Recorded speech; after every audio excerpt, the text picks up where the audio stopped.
চা কফির সাথে মাথা ব্যথার কোনো সম্পর্ক আছে? যে সাধারণ মাথা ব্যথা যেটাকে আমরা বলি টেনশন টাইপ হেডেক বা মাইগ্রেন, সেটা অনেক সময় ট্রিগার আপ হয় অনেক সময় ক্যাফেনের মাধ্যমে।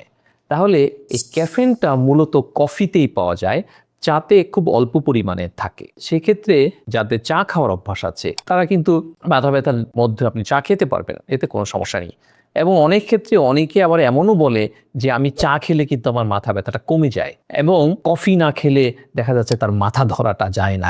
যাদের অভ্যাস আছে চা কফি সবসময় তারা খান, তাদেরকে আমরা বলি যে আপনারা নিয়মিত যেভাবে খান সেটা খান, কিন্তু কোনো কিছু যেন অতিরিক্ত ভালো না, সেটা ক্ষেত্রে মাথা ব্যথাও সেম। আপনি চা খাচ্ছেন, সকালে 1 কাপ খাচ্ছেন, রাতে 1 কাপ খাচ্ছেন, তাহলে তো ঠিকই আছে সে বডির জন্য। বা কফি আপনি সকালবেলায় ব্রেকফাস্টে কফি খেলেন বা বিকালে কফি খেলেন, তবে ঘুমানোর আগে বা মাঝখানে কফি এত বেশি না খাওয়াই ভালো যারা মাথা ব্যথায় ভুগছেন। এবং অনেক সময় কিন্তু আমরা যে মাথা ব্যথার যে একটা ভ্যারাইটি, সাধারণ ভ্যারাইটি যেটা টেনশন টাইপ হেডেক বলি, অ্যাংজাইটির জন্য যেটা হয়, এটাতে আমাদের পিছনে মাসলস গুলা কন্ট্রাক্ট হয়ে মাথা ব্যথা হয়।